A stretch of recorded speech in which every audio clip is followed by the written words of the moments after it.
नमस्कार दोस्तों, आप सभी का एक बार फिर से चैन क्लासेस के YouTube चैनल पर स्वागत है। तो जैसा कि हमने वादा किया था आपसे कि हमारा आखिरी पार्ट लोकवाद्य संबंधित जो कि 5वां पार्ट है, इसके अंदर हम आए हुए विभिन्न प्रश्न जो बचे हुए हैं वो करवाने वाले हैं। फिर उसके बाद हमारा नया टॉपिक चालू करेंगे। तो आप ज्यादा संख्या में हमारे वीडियोस को शेयर करें, लाइक करें और सब्सक्राइब करें। और आज इसी के साथ हमारा आखिरी पार्ट प्रारंभ करते हैं। इसका हमारा प्रथम प्रश्न है, तो देखते हैं। मुहर्रम के अवसर पर प्रयोग में लिया जाने वाला प्रसिद्ध वाद्य यंत्र कौन सा है? यहाँ दिया हुआ है मुहर्रम। मुहर्रम आप सब जानते ही हैं, हमारा मुस्लिम समुदाय है उसके अंदर एक त्योहार मनाया जाता है मुहर्रम। तो वो है ये। तो पूछा है कि मुहर्रम के अवसर पर प्रयोग में लिया जाने वाला प्रसिद्ध वाद्य यंत्र कौन सा है? वह वाद्य यंत्र कौन सा है जो मुहर्रम के अवसर पर बजाया जाता है? मेले भी लगते हैं बहुत इसके राजस्थान के अंदर, हमारे मुस्लिम समुदाय द्वारा लगवाए जाते हैं, जुलूस निकाला जाता है, मातम टाइप मनाया जाता है, एक उत्सव है उनका। तो यहाँ पे दिया हमें 4 ऑप्शन। पहला दिया है नगाड़ा, दूसरा दिया है हमारे ताशा, तीसरा दिया हुआ है मांदल, चौथा दिया हुआ है मंजीरा। तो हमारे जो मुहर्रम के अवसर पर बजाया जाता है वाद्य यंत्र वो होता है ताशा। ताशा क्या होता है? ये लकड़ी खपच्ची के ऊपर बनाया जाता है और इसमें बकरे का चमड़ी मंडी जाती है, एक गोल सा होता है जिसको बजाया जाता है दोनों हाथों के द्वारा।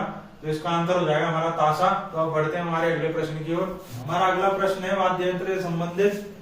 वाद्य यंत्र टामक का संबंध रिक्त स्थान कौन से क्षेत्र से? यहाँ पूछा गया टामक वाद्य यंत्र होता है वह कौन से राजस्थान के क्षेत्र में बजाया जाता है। अब देखिए, हमें कंफ्यूज करने के लिए चारों एक जैसे वर्ड से यानी एक जैसे अक्षर से शुरू होने वाले शब्द देकर, क्षेत्रों का नाम देकर यहाँ पर कंफ्यूज करने का प्रयास किया गया है।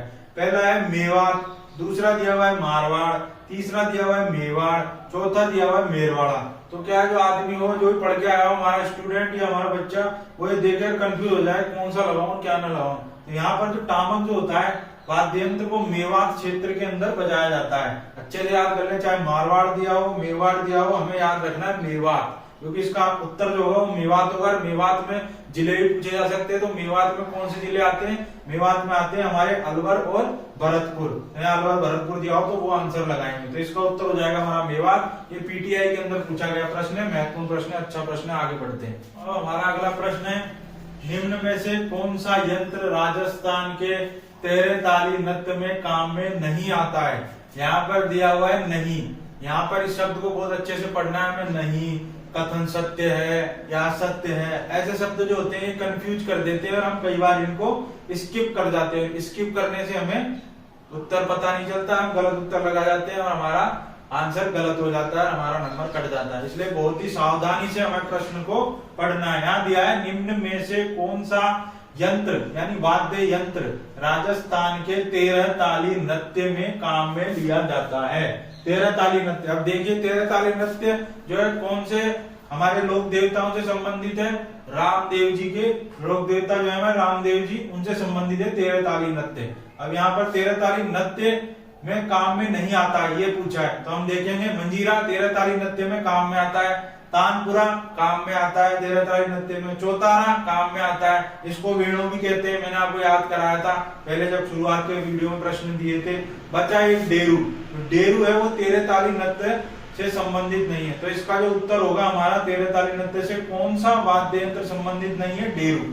आंसर हो जाएगा हमारा चौथा। अगला प्रश्न है, राजस्थान के प्रसिद्ध पखावज वादक। यहाँ पे पूछा है हमसे कौन से ऐसे व्यक्ति हैं जो हमारे 4 ऑप्शन दिए हमने इस प्रश्न के अंदर, उनमें से कौन से हमारे राजस्थान के प्रसिद्ध पखावज वादक हैं?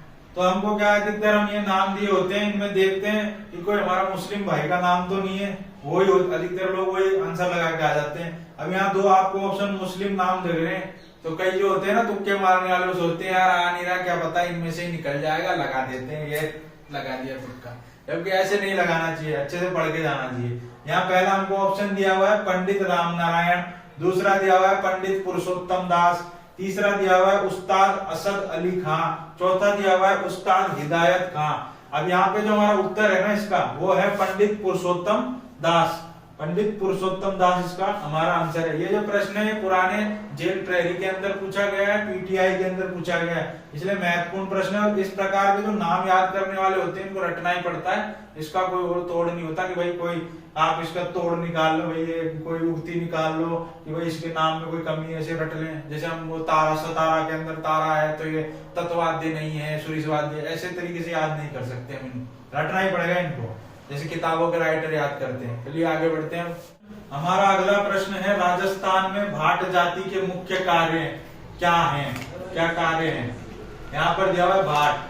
अब यहाँ पे आप सोचेंगे भाट क्या होता है, तो भाटा भाटा वाटा नहीं है, जाति का नाम होता है भाट। एक जाति होती है जो क्या करती है वो हम आगे देखेंगे क्या करती है, आपको याद करना है। यह प्रश्न पुराने प्रश्न में पूछा गया है, 3rd ग्रेड टीचर के एग्जाम में पूछा हुआ है, इसलिए महत्वपूर्ण प्रश्न है। तो अब देखते हैं हम हमारे ऑप्शन को। अब इसमें दिया हुआ है भाट जाति के मुख्य कार्य कौन से हैं। पहला दिया हुआ है शादी के अवसर पर गीत गाना, दूसरा दिया हुआ है उत्सव पर ढोल बजाना, तीसरा दिया हुआ है विभिन्न परिवारों की वंशावलियों का अभिलेख रखना, चौथा दिया हुआ है उत्सव पर नाच दिखाना। तो हमें वैसे ही दिख रहा है सबसे बड़ा ऑप्शन भी यही है और जो उत्तर है वो भी यही है। कई बार क्या होता है कुछ प्रश्नों के अंदर जो सबसे बड़ा ऑप्शन होता है ना वही उसका उत्तर होता है, तो अगर अंदाजा लगाना हो तो ऐसे भी लगाया जा सकता है। और इसका जो हमारा सही उत्तर है वो यही है, विभिन्न परिवारों की वंशावलियों का अभिलेख रखने वाली जो जाति होती है वो भाट जाति कहलाती है राजस्थान के अंदर। तो इसका उत्तर हमारा तीसरा है, अच्छे से याद करें इसे। दोस्तों हमारा अगला प्रश्न देखते हैं, वंशावलियों की पीढ़ी दर पीढ़ी लेखन करने वाला कौन सा वर्ग था। यहाँ पूछा है कि ऐसा कौन सा वर्ग है राजस्थान के अंदर जो पीढ़ी दर पीढ़ी, हमारी जो पीढ़ियां होती है जैसे दादाजी हुए, हमारे पापा जी हुए, हमारे आने वाले अग्रज हुए, इन सबको जो पीढ़ियां हैं हमारी, इनके जो नामों की लेखन करते हैं, इनके कार्यों की जो लेखन करते हैं, वो वाली जाति कौन सी है, इसमें कौन सा वर्ग है। यहाँ में 4 ऑप्शन दिए गए हैं, पहला महाजन है, दूसरा जागा है, तीसरा पुजारी है, चौथा ये सभी। तो इसका जो हमारा उत्तर होगा जागा, इसका दूसरा आंसर हो जाएगा हमारा जागा। जागा हो या भाट दिया हो, दोनों ही क्या करते हैं हमारे पीढ़ी दर पीढ़ी लेखन वाले वर्ग कहलाते हैं वंशावलियों की। महाजन कौन होता है, महाजन हमारे व्यापारी होते हैं। पुजारी कौन होते हैं, जो मंदिर के अंदर पूजा करते हैं, भगवान की देवालयों के अंदर उनको पुजारी कहते हैं। इसका उत्तर हमारा जागा होगा। अब आगे बढ़ते हैं दोस्तों, हमारा अगला प्रश्न है, राजस्थान के लोकवाद्य यंत्रों के विषय में कौन सा कथन सही नहीं है। फिर आगे नहीं है, तो यह नहीं को हमेशा ध्यान रखना है। यहाँ पूछा है राजस्थान के लोकवाद्य यंत्रों के विषय में कौन सा कथन सही नहीं है। तो यहाँ में 4 ऑप्शन दिए गए हैं, पहला है भपंग एवं रावण हत्ता दोनों तत्वाद्य यंत्र हैं, सही है बिल्कुल।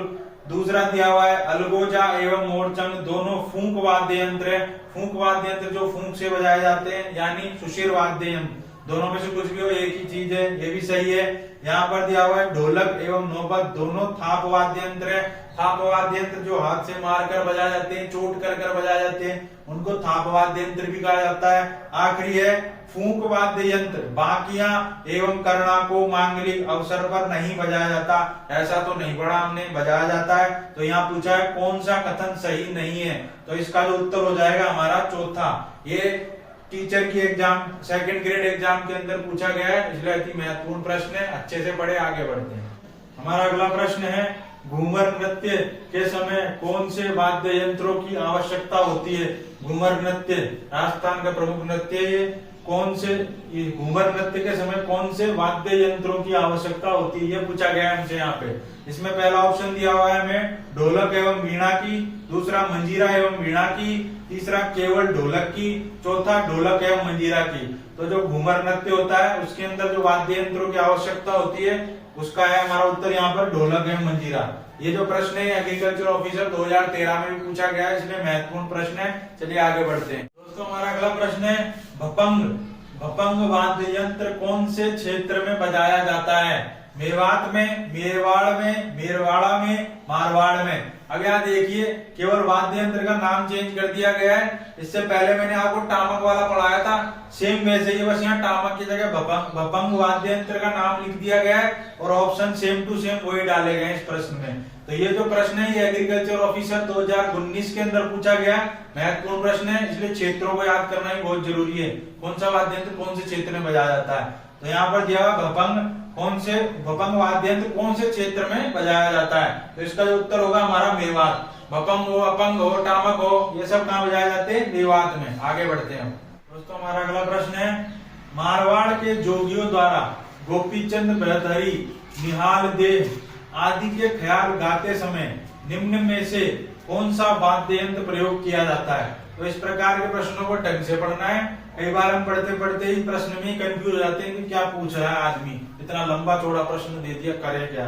तो यहाँ हमसे पूछा है कि मारवाड़ यानी जोधपुर वाला एरिया, मारवाड़ के जोगियों द्वारा, जोगिया एक जाति होती है साधु संतों की, जोगियों द्वारा गोपीचंद भर्तहरि, निहाल दे आदि के ख्याल गाते समय निम्न में से कौन सा वाद्य यंत्र प्रयोग किया जाता है? यह प्रश्न 2013 पटवारी में पूछा गया है, इसलिए अति महत्वपूर्ण प्रश्न है। तो यहाँ पर हमें 4 ऑप्शन दिए, पहला चंग, दूसरा सारंगी, तीसरा नगाड़ा, चौथा अलगोजा। तो इसका उत्तर होगा हमारा सारंगी। अब बढ़ते हैं आगे। हमारा अगला प्रश्न है दोस्तों, निहाल दे की कथा सुनाने वाले जोगी बजाते हैं। यहाँ पूछा है कि जो निहाल दे की कथा सुनाते हैं वो जोगी कौन सा सारंगी बजाते हैं, कौन सा यंत्र बजाते हैं? तो यहाँ पर दिए 4 प्रकार की सारंगी। पहला है धानी सारंगी, चौथा है गुजरातन सारंगी, तीसरा है जोगिया सारंगी और चौथा है सिंधी सारंगी। दूसरा है हमारा गुजरातन सारंगी। तो हम यहाँ पर हमारा जो उत्तर होगा वो होगा धानी सारंगी। धानी सारंगी एक प्रकार की सारंगियों में अलग प्रकार की सारंगी होती है, तो इसको नाम दिया है अलग अलग तरह से। धानी सारंगी जो गुजरात से संबंधित है गुजरातन सारंगी, जोगियों द्वारा विशेष प्रकार से बजाई जाती है उसका नाम जोगिया सारंगी पड़ गया। ऐसे सिंधी जाति द्वारा जो सारंगी बजाई जाती है सिंधी सारंगी पड़ गया। तो इसका जो हमारा उत्तर है वो क्या है? धानी सारंगी। अब बढ़ते हैं अगले प्रश्न की ओर। दोस्तों हमारा अगला प्रश्न है, लंगा जाति के गायकों द्वारा कौन सी सारंगी बजाई जाती है? यहाँ पर पूछा है लंगा जाति की जो जाति है उनके गायक होते हैं वो कौन सी सारंगी का इनमें से प्रयोग करते हैं? पहला दिया है धानी सारंगी का, दूसरा जोगिया सारंगी का, गुजरातन सारंगी का या सिंधी सारंगी का। जो इसका जो हमारा उत्तर है वो है गुजरातन सारंगी। तो इसका आंसर हो जाएगा हमारा गुजरातन सारंगी। और बढ़ते हैं आगे। दोस्तों हमारा अगला प्रश्न है, जोगिया सारंगी को भर्तहरि जोगियों द्वारा कौन से क्षेत्र में बजाया जाता है? यहाँ पर पूछा है हमसे, क्षेत्र दे रखे हैं 4, अलवर, भरतपुर, जयपुर, दौसा, अजमेर, पाली, उदयपुर, डूंगरपुर। तो यहाँ पूछा है जोगिया सारंगी जो होती है उसे भर्तहरि जोगियों द्वारा कौन से क्षेत्र में बजाया जाता है? आप देखिए तो भर्तहरि का मंदिर वो कौन से क्षेत्र में पड़ता है, इससे भी आइडिया लगाया जा सकता है इसका। तो भर्तहरि जोगियों जो जोगी होते हैं वो कहाँ पाए जाते हैं? हमारे अलवर भरतपुर में। तो इसका जो हमारा उत्तर हो जाएगा अलवर भरतपुर, क्योंकि भर्तहरि का मंदिर भी अलवर भरतपुर में ही है और ये जो सारंगी है जोगियों द्वारा भर्तहरि के जोगियों द्वारा अलवर भरतपुर में बजाई जाती है। हमारा अगला प्रश्न है, जोगिया सारंगी को भर्तहरि जोगियों द्वारा कौन से वाद्य यंत्र के साथ बजाया जाता है? जैसा कि मैंने आपको पिछले प्रश्न में पढ़ाया था, जोगिया सारंगी है जो भर्तहरि जोगियों द्वारा बजाई जाती है। कहाँ बजाई जाती है? भरतपुर अलवर में बजाई जाती है, क्योंकि भर्तहरि का मंदिर भी भरतपुर अलवर के अंदर ही पड़ता है। लेकिन जो जोगिया सारंगी है इसे एक अन्य वाद्य यंत्र के साथ बजाया जाता है भर्तहरि जोगियों द्वारा। तो वह जो वाद्य यंत्र वो इनमें से कौन सा है? भपंग है, चंग है, नगाड़ा है, अलगोजा है। तो इसका जो उत्तर होगा वो है हमारा भपंग। चलिए आगे बढ़ते हैं दोस्तों। हमारा अगला प्रश्न है, घुरालियो क्या है? यहाँ हमें 4 प्रश्न दिए हुए हैं। ये जो प्रश्न है ये स्टैटिकल ऑफिसर 2019 के एग्जाम में पूछा गया है, इसलिए महत्वपूर्ण प्रश्न है। यहाँ दिया हुआ है घुरालियो क्या है? घुरालियो एक वो पहले ऑप्शन में दिया है एक नृत्य है, कालबेलियों का वाद्य यंत्र है, भीलों का आभूषण है, चौथा लोक नाट्य है। ना तो ये एक नृत्य है, ना भीलों का आभूषण है, ना लोक नाट्य है। ये क्या है? कालबेलिया जाति द्वारा एक उपयोग में लिया जाने वाला वाद्य यंत्र है। इसका उत्तर हो जाएगा हमारा वाद्य यंत्र। आगे बढ़ते हैं तो हमारा अगला प्रश्न है, सिंधी सारंगी राजस्थान के कौन से क्षेत्र में बजाई जाती है? यहाँ हमें 4 क्षेत्र दिए हैं, पश्चिमी क्षेत्र में, पूर्वी क्षेत्र में, दक्षिणी क्षेत्र में, उत्तरी क्षेत्र में। तो सिंधी सारंगी है राजस्थान के कौन से क्षेत्र में बजाई जाती है? पश्चिमी क्षेत्र में कुछ बजाई जाती है। इसका उत्तर होगा हमारा पश्चिमी क्षेत्र। चलिए आगे बढ़ते हैं तो हमारा अगला प्रश्न है, जड़ों की सारंगी एक प्रकार की सारंगी होती है, जड़ों की सारंगी, और इसी का प्रकार है प्यालेदार सारंगी है। दोनों प्रकार की सारंगियां राजस्थान में कौन सी जाति द्वारा बजाई जाती है? ये जो सारंगियां है हमसे पूछा है कौन सी जाति है राजस्थान की जो बजाती है? लंगा जाति बजाती है, मांगणिया जाति बजाती है, जोगी जाति बजाती है, पुजारी जाति बजाती है। तो जो जड़ों की सारंगी और प्यालेदार सारंगी है इसे राजस्थान में मांगणिया जाति द्वारा बजाया जाता है। प्रश्न है, जड़ों की सारंगी या प्यालेदार सारंगी राजस्थान में कौन से जिले में बजाई जाती है। यहाँ पर हमसे जिला पूछा गया है। मैंने आपको पिछले प्रश्न बताया ही था कि जड़ों की सारंगी और प्यालेदार सारंगी कौन सी जाति पूछी गई थी, उसमें मांगणियार जाति। और मांगणियार जाति का संबंध कहां से? पश्चिमी राजस्थान। पश्चिमी राजस्थान के अंदर भी अब यहाँ पूछा गया है जिले। जिले कौन सा? यहाँ पे क्या है? जयपुर कहाँ पे पड़ता है? पूर्वी राजस्थान में। बीकानेर कहाँ पड़ता है? पश्चिमी राजस्थान में। जैसलमेर कहाँ पड़ता है? पश्चिमी राजस्थान में। अजमेर कहाँ पड़ता है? मध्य राजस्थान में। अब यहाँ कंफ्यूज हो रहा है आदमी कि बीकानेर लगाए जैसलमेर, तो ये पर्टिकुलर जिला पूछा गया है। तो जड़ों की सारंगी और प्यालेदार सारंगी जब जिला पूछ लिया जाए तो आंसर होगा जैसलमेर, और क्षेत्र पूछा जाए तो पश्चिमी राजस्थान। तो इसका उत्तर हो जाएगा हमारा जैसलमेर। आगे बढ़ते हैं दोस्तों, हमारा अगला प्रश्न है, राजस्थान का एकमात्र ऐसा लोकवाद्य जिसकी डोरी में तनाव के लिए पखावज की तरह लकड़ी के गुटके डाले जाते हैं। तभी इतना लंबा चौड़ा प्रश्न इसलिए दिया गया जिससे हम कंफ्यूज हो जाएं, यार ये प्रश्न पूछ क्या रहा है। यहाँ लोकवाद्य दे दिया, फिर यहाँ डोरी के बारे में बोल दिया, फिर पखावज का एक अलग से वाद्य यंत्र डाल दिया, और यहाँ पर गुटके डाल दिए। गुटके को रजनीगंधा मत समझ लेना कि कौन सा गुटका आ गया।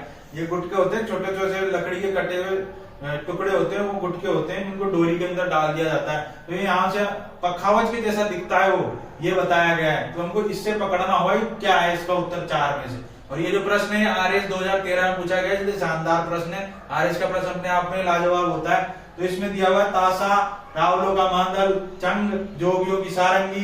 तो हमारे अभी तक सारंगी के प्रश्न चल रहे हैं, सारंगी में ठोक देना। इसका जो हमारा आंसर होगा रावलों का मांदल। रावलों का मांदल जो होता है वो पखावज की तरह लकड़ी के गुटके डाले जाते हैं उसमें। तो इसका उत्तर हो जाएगा रावलों का मांदल। हमारा अगला प्रश्न है दोस्तों, गुजरातन सारंगी एवं सिंधी सारंगी को कौन सी जाति द्वारा बजाया जाता है। ये दोनों प्रकार की जो हमारी सारंगी होती है, इसे निम्न में से कौन सी जाति द्वारा प्रमुख रूप से बजाया जाता है? लंगा जाति, मांगणियार जाति, पुजारी जाति या कालबेलिया जाति। तो इस प्रश्न का हमारा उत्तर होगा वो लंगा जाति। लंगा जाति गुजरातन सारंगी व सिंधी सारंगी दोनों ही सारंगियों को बजाती है, अतः इसका आंसर याद करेंगे लंगा। दोस्तों आज हमने आपको लोकवाद्य से संबंधित हमारा आखिरी पार्ट प्रोवाइड कर दिया, जिसमें हमने अभी तक जो भी प्रश्न बचे हुए थे आए हुए वो सारे करा दिए, और जो इसके अलावा अन्य प्रश्न बनते थे वो भी हमने हमारे सभी वीडियो में इनमें मिलाकर आपको दे दिए। तो हमारा आपसे निवेदन है ज्यादा से ज्यादा हमारे चैनल को लाइक करें, शेयर करें और सब्सक्राइब करें, जिससे हमको प्रोत्साहन मिल सके और जितने भी टॉपिक है हमारे उनसे संबंधित सभी प्रकार के प्रश्न हम आपको ऑब्जेक्टिव फॉर्म में दे सकें। और आप बताएं हमें हमारी वीडियोज में कोई कमी रह रही है तो आप हमें कमेंट करके बता सकते हैं अपना सजेशन, अपने बड़ा भाई समझते हुए। बाकी हमने आपको जो भी हमारा अच्छा से अच्छा प्रयास हो सकता है वो प्रश्न बना के आपको दे दिए। तो चलिए आज के लिए हम जय हिंद जय भारत। अगला टॉपिक लेके हम फिर मिलते हैं आपसे।